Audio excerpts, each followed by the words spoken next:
Het is druk van de morgen bij de pleats van Albert Skilstra en zijn gezin.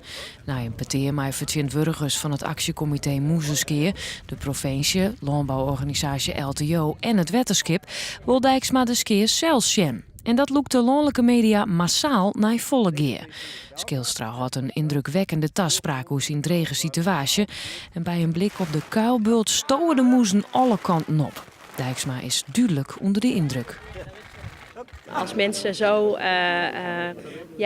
te maken krijgen met grond waar ze soms al vanaf hun geboorte op wonen en daar zelf ook heel verdrietig van worden, dan gaat je dat niet in de koude kleren zitten, dat begrijpt u.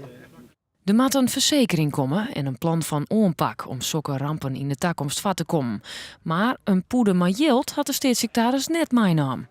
De boeren zelf waren daar ook realistisch over. Die weten dat ik niet een zak met miljoenen heb om te compenseren. Daar ben ik eerlijk over geweest, want ik vind dat je geen verwachtingen mag wekken die je niet waar kan maken. Maar ik sta hier niet voor niets en ook niet met lege handen. Hoewel er geen hudde afspraken over een skeervergoeding komen, is het actiecomité van de boeren tevreden met de bezitten. Zij het duidelijke zien dat zij er echt mee bezig is. Dus ze veel emoties ik echt. En die poeder van Jild, die heeft ze nou even net, maar ze ziet het oplossing. En ik wil bij de provincie en richting Brussel. Maar ik gewoon wat tools om mij te borken, wat praktische dingen. En daar heb je als boer een soort van. Toch bleef de vraag wat er bart met boeren die het wetter nou al onder de lippen stiet.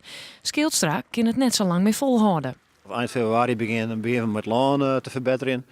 Dan kreeg ik behoorlijke rekeningen natuurlijk. Van diesel, de saisje, wat en ik allemaal. En plus het voer, aankoop gaat nog steeds meer. Dus dat heb ik net lezen. Dus dan, als er geen financiële vergoeding komt, dan ben je helemaal afhankelijk van de bank.